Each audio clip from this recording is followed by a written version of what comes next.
The road through Missouri winds with a strange energy. On one end, you'll find a stone castle where orphans once laughed, soldiers once marched, and prisoners once whispered behind locked doors.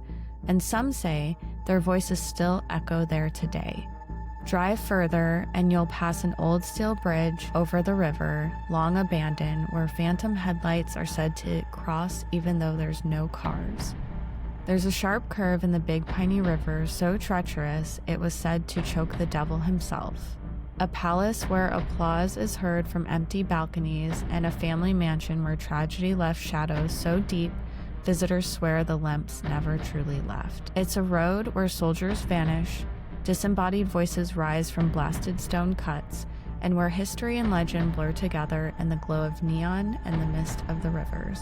This isn't just any highway. This is the Missouri stretch of America's Mother Road, the haunted miles of Route 66.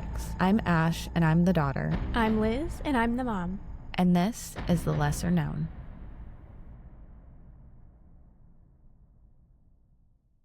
So continuing our journey down Route 66, we're talking about Missouri today. The last episode we mentioned the chain of rocks, which is actually borders Missouri and Illinois in the St. Louis area. So that's kind of where we'll start, and we'll work our way down. While the original Route 66 didn't pass through the Gateway Arch, it was only about 20 minutes out of the way. And we actually had an episode pretty recently about it. So if you're interested in learning more about the arch, check out those 2 episodes in the show notes. And we also talk about the Lemp Mansion, which is kind of where this all starts, because that was on the Route 66. So other than that, our next stop is about 2 hours from St. Louis in a place called Hannibal, Missouri. There's a mansion called Rockcliffe Mansion. It was built in 1898 to like about 1900 by a lumber baron named John J. Cruikshank Jr. And I guess baron translate to lord, so he was like pretty high in the lumber business. The mansion has 30 rooms and is 13,500 square feet, and it overlooks the Mississippi River. It has Tiffany stained glass windows, original oak paneling, and luxurious chandeliers, which were all installed to showcase his wealth. The home also had modern luxuries for the time, like electricity, heating, cooling, indoor plumbing, and things like that, which was super rare. In 1902, the mansion hosted a banquet in honor of Samuel Clemens, or as most people would know him, Mark Twain. The banquet was considered one of the last public appearances before Mark Twain's death in 1910. 12 years later, the mansion was actually abandoned, and the reason why is still a mystery. In 1924, Cruikshank died, and his widow and daughters moved out abruptly, like they just left, leaving the mansion abandoned and untouched. And it sat there for 43 years, just abandoned. And then in the 1960s, locals rediscovered the mansion, still filled with all the original furniture, books, heirlooms. And the preservation effort revealed the house as like a time capsule of the Gilded Age. So they like kept everything in there. And I think I read something about some hauntings that might be associated with it. There are some hauntings in this mansion. First, there's a story, Mr. Cruikshank. He was the original owner of the mansion, like Ashley just said. He actually died in the house, and ever since then, the room where he passed has been the center of all that creepy activity. The bed where he died never quite looks right. Like, no matter how much they try to fluff it, smooth it out, when people come in there and try to like do cleaning and stuff like that, they say the spot where he took his last breath always seems to sag, almost like someone invisible has just laid down there for the night. His ghost has been spotted in the windows, strolling down the halls, and even flickering in the mirrors.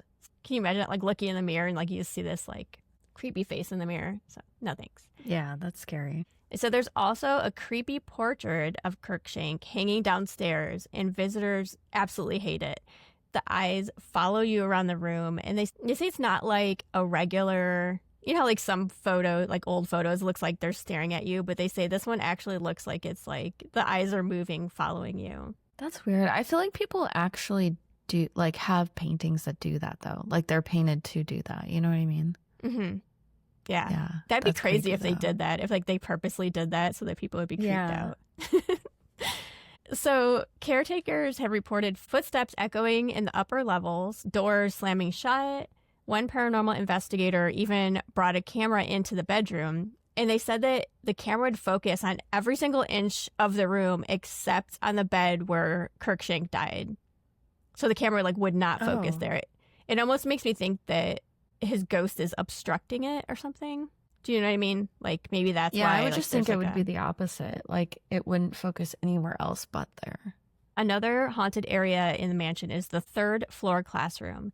So back when the Cruikshanks lived there, it was where the governess taught the kids. But obviously it's been empty for years. And during the 40-something years when the house was abandoned, local kids it was basically like a dare site. So, you go to this I dare you to go to this mansion. And they said the ultimate challenge was to climb all the way up to the classroom, the third floor classroom. And then kids would grab a piece of this map up there. That's how they had to prove that they went up there. And then they would bring it down. So I think they said that map is still there. Just little bits have been ripped off of it. Mm-hmm. Now people who go up there hear the sound of children, whispers, giggles, and even the sound of little feet running down the hallways and in the classrooms. A lot of people also see small child-size shadows on the wall, slipping past doorways, darting along the edges of the rooms. And they said it's always really fast. So you just see these shadows out the corner of your eyes, these little shadows. And even on hot summer days, there's cold spots on the third floor in the corners. It feels like you're walking into a walk-in freezer. So it's not just a little bit of a chill. It is freezing cold. Yeah. That's mostly in the classroom. Right now, they're actually running as a bed and breakfast, so you can stay weird. There. Mm-hmm. Okay, interesting. So all the floors have rooms? Yes, I think so. I thought that's what I saw. I can look into it more and put it in our show notes, but I did see that it is a bed and breakfast now. I wonder if you can stay in Mr. Cruikshank's room. Yeah, that would be interesting. That'd be cool. Mm-hmm.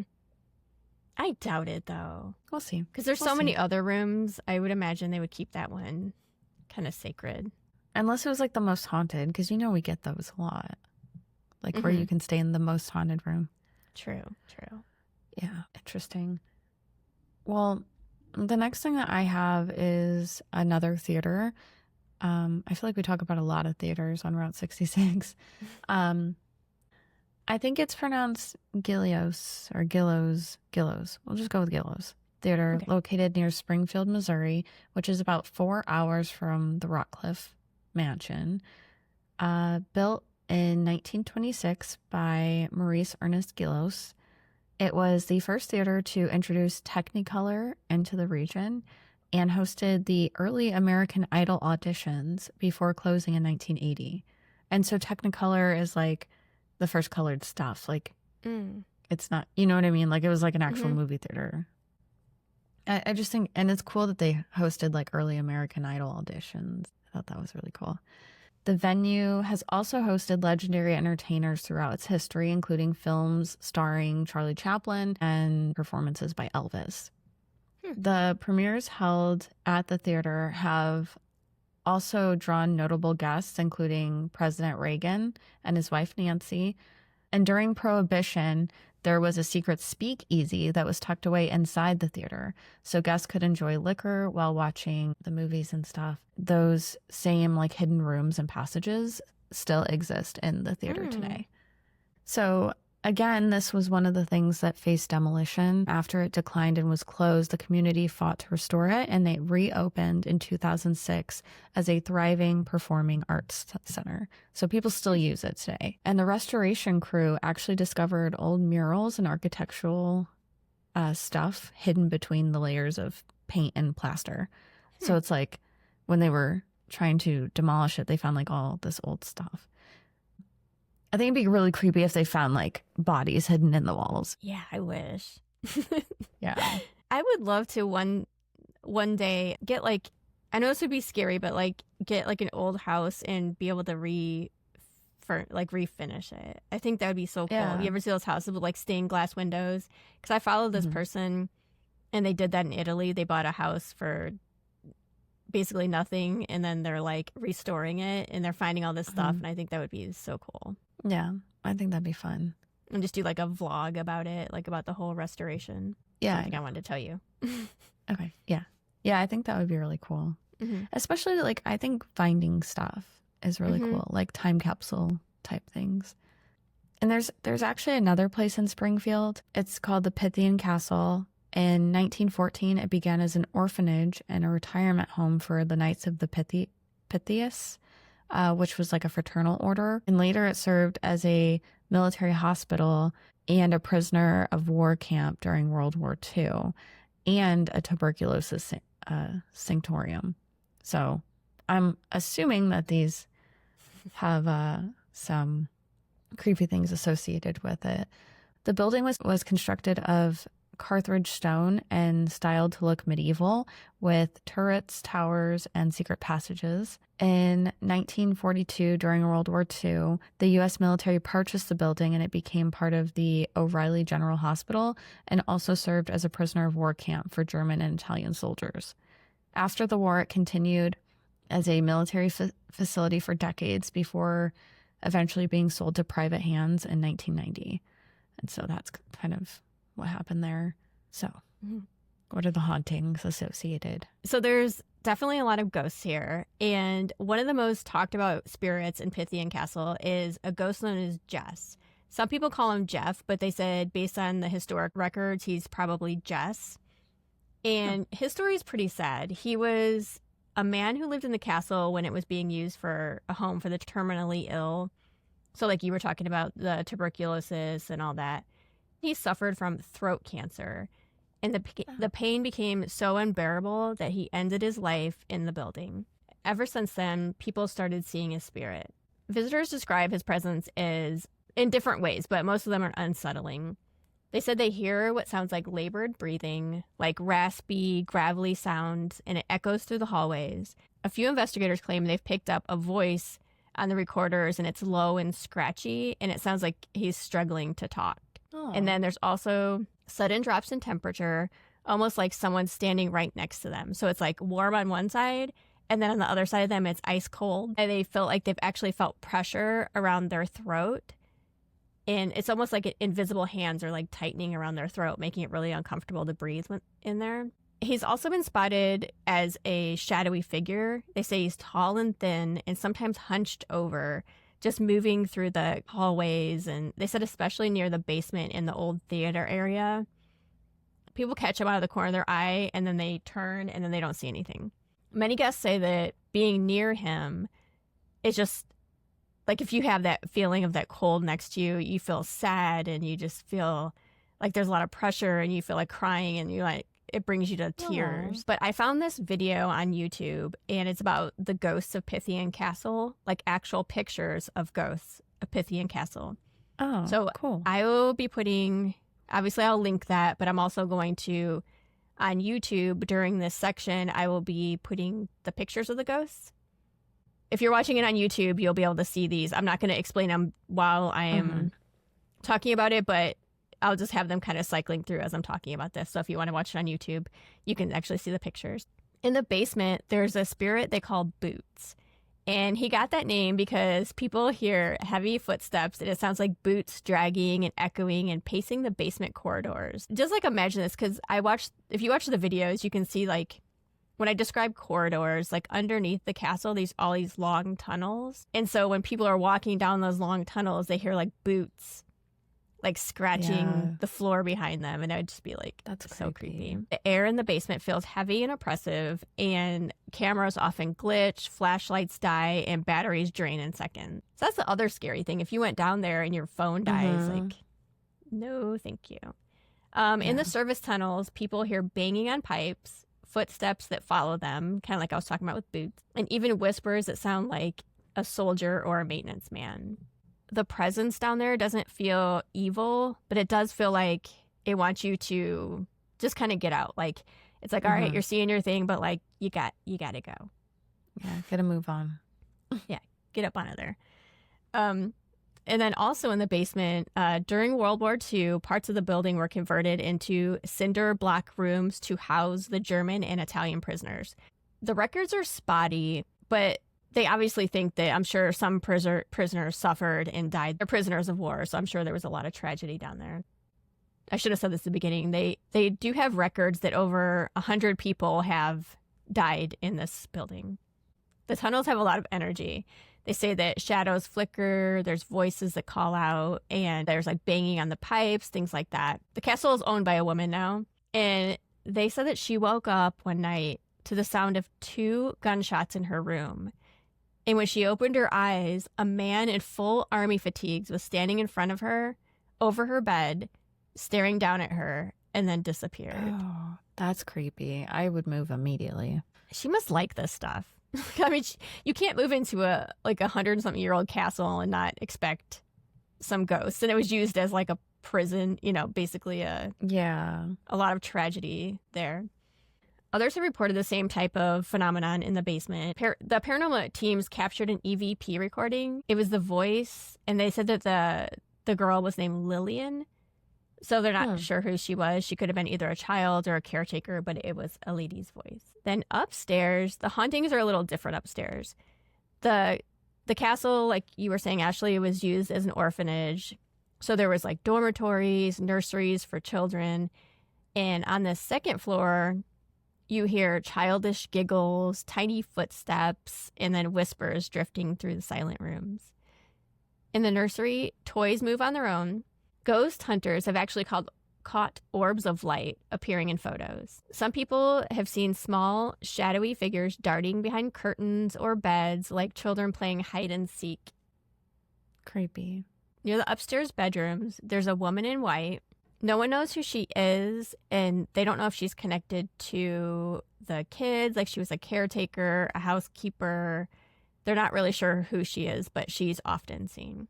Oh, so if you are traveling down Route 66 and you do want to stop at Pythian, they do have a lot of really cool stuff there, actually. They have history tours, ghost tours, an escape room, Ashley, murder mystery dinners, and there's just like a ton of stuff to do there. Nice. That's cool. I like when they restore things like that and then make it. Me too. Yeah, I would love a murder mystery dinner. Have you ever done one? No, they have one in Phoenix and I really want to do it. But I think you need like a minimum amount of people. Yeah. Is it like your group? Your group is the whole word? Okay. Mm-hmm. Yeah. Well, I'm pretty sure this is the last one I have. It's about an hour and a half from the theater and the castle. And it's something called Devil's Elbow and Hooker's Cut. So it's not really a place. It's just along the road. Devil's Elbow was built first and was originally there to help lumberjacks transport lumber and supplies around the Big Piney River. The name comes from a sharp bend in the road that early loggers would describe as being so tricky that it could choke the devil himself because logs would get jammed in the curve. So like they'd be carrying these big logs, but they couldn't turn. Otherwise, like when they turned, it would get jammed. So it really didn't serve a purpose. It sounds like there's a lot of curvy roads on Route 66. Yeah, like I don't know why they made that design, like for it to curve like that. But think about it. It was back in the day when it was just horse and buggies and wagons and carriages when they started all this, right? Once they got cars, it was just too high of a speed. Yeah, I guess that makes sense, especially if it's like up and they don't want the horse to go straight up, so it would have to like zigzag. It makes sense. Switchbacks. Yeah, switchbacks. When cars began traveling Route 66 in the late 1920s and 30s, Devil's Elbow became infamous as one of the most dangerous curves on the highway. Add in fog, rain, and ice, and it was just like this treacherous place that people didn't want to travel. Immediately after the curve at Devil's Elbow, there was a steel truss bridge. It was built over the Big Piney in 1923, which is 3 years actually before Route 66 existed. And the bridge itself became one of the most photographed bridges on Route 66. It carried travelers across the river until 2014, when it was closed due to safety concerns, which honestly, that's a long time to like realize, hey, this is a safety concern. Right. You know what I mean? Yes. 2014 was so recent. But after numerous accidents on Devil's Elbow and a need for increased traffic for the military, a new route was constructed in the 1940s during World War II called Hooker's Cut. And at the time, this was like the deepest cut in the U.S. because they carved through solid limestone to make it. And then it was part of like the realignment of Route 66 to make the road straighter and safer. That's good. At least they're working on that.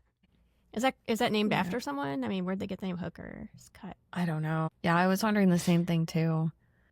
Yeah. But yeah, that's all I had from Missouri. That's cool. We'll have to do this trip one day. I am really bad at geography, even though I travel a lot. So I don't really know what state is next. Is it Kansas or... I think Kansas would be next. Okay, it's fine. We're going to talk about one of the other states that comes after Missouri. Bad too. So yeah, we'll see you next time for that. All right. See you on the next State. stop. All right. See you then. Bye. Okay, bye.